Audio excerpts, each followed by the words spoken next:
Hello दोस्तों, ये कहानी है जापान के सबसे ख़तरनाक कैदी सुजुकी की। आज की कहानी है एक ऐसे शख्स की जो हर बार जेल से भाग निकलता है, फिर चाहे जेल कितनी ही सख्त क्यों ना हो। ये कहानी है इस कैदी की जो इस वक्त जापान की सबसे ख़तरनाक जेल में सज़ा काट रहा है। गार्ड के जाने के फ़ौरन बाद सुजुकी मुस्कुराता है और अपना एक दांत बाहर निकाल लेता है। थोड़ी देर बाद गार्ड चेक करने के लिए आता है, मगर इस बार सुजुकी फ़रार हो चुका होता है। उन्हें वहाँ किसी के मौजूद होने का शक होता है, मगर सुजुकी कोई आम खिलाड़ी नहीं था। वो बिना आवाज़ की रोशनी से बचता हुआ इधर उधर चलता रहता है। मगर जब गार्ड आइसोलेशन सेल की दोबारा चेकिंग करते हैं तो वो समझ जाते हैं कि सुजुकी भाग चुका है।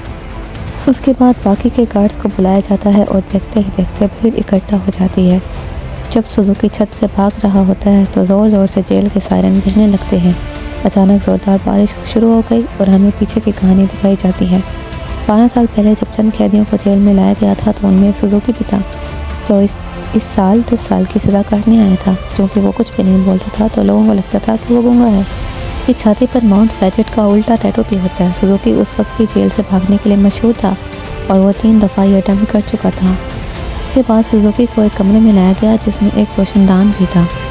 बाहर गार्ड्स ने जेल के वार्डन मिस्टर कानेमुरा से कहा कि सुजुकी इस बार तो हर किस नहीं भाग सकेगा, लेकिन जैसे ही उसने जेल के अंदर झांका तो सुजुकी पहले ही भाग चुका था।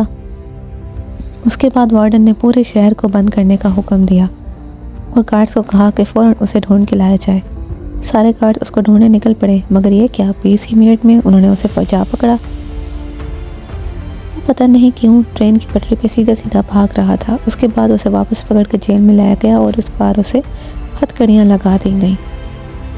जब गार्ड्स ने कमरे में झांक कर देखा तो सुजुकी सर तक चादर ओढ़े सो रहा था। गार्ड्स के मना करने के बावजूद भी उसने ना हटाया। तब गार्ड्स ने उसे बाहर निकाला और उसे खूब मारा। अगली सुबह जेल के वार्डन मिस्टर कानेमुरा ने उस सुजुकी की सारी फाइल्स मंगवाई और उस पर स्टडी करना शुरू किया। स्टडी करने के बाद उन्हें एक अजीब बात पता चली कि वो जब भी भागता है ट्रेन की पटरी पर सीधा भागता हुआ पाया जाता है। रात को वार्डन चेकिंग के लिए गया तो सुजुकी ने अपनी हथकड़ियाँ खोल दी थी। गार्ड्स ने गुस्से से पूछताछ शुरू की और एक बार फिर से उसकी जमकर धुलाई की। एक दिन सुजुकी छोटी सी तार के साथ खेल रहा था जिसे किसी तरह वो अपने साथ जेल में ले आया था।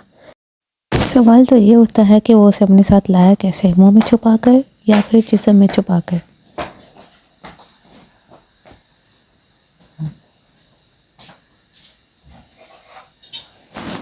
अगले दिन वार्डन अपनी फैमिली के साथ एक लंबी छुट्टी पर गया। सुजुकी को लगा कि उसके पास भागने के लिए सबसे अच्छा मौका है, चनाचे रात को उसने उस पतली तार के साथ ताले को खोलना शुरू कर दिया।